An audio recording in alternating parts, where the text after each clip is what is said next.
Nous ne sommes pas en Italie, ni en Grande-Bretagne. Non, le meilleur hôtel du monde ne se trouve ni en Europe, ni aux États-Unis. Voici l'ancienne résidence privée du Maharaja de Jodhpur, dans l'ouest de l'Inde.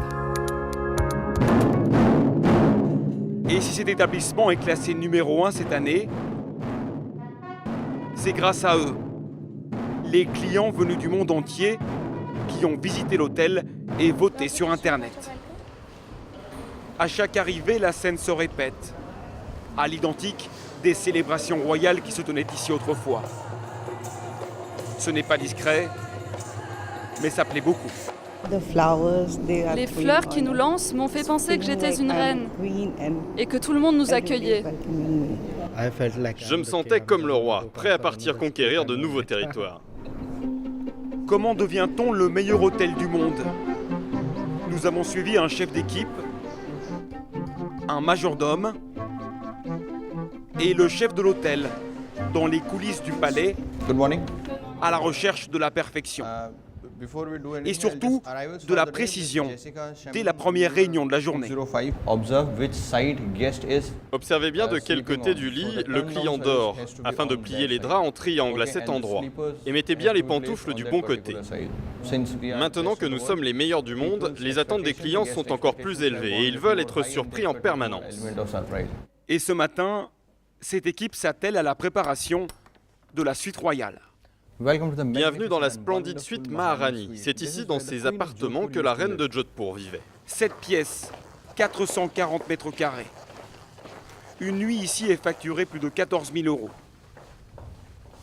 À ce prix, une salle à manger, un salon, une chambre et même un spa. Mais toute la différence, c'est lui, un majordome personnel pour chaque client.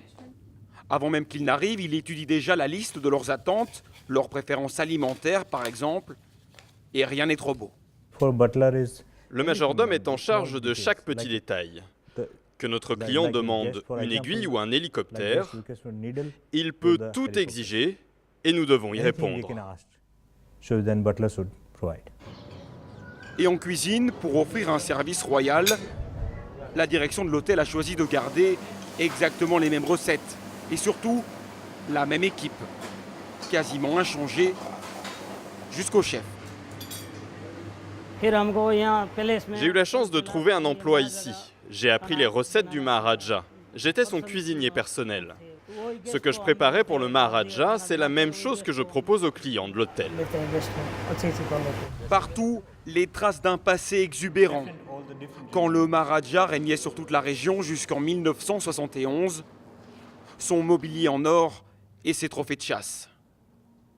Son descendant vit toujours dans une aile de l'hôtel. Il n'a plus de pouvoir, mais continue à veiller sur la maison de ses ancêtres.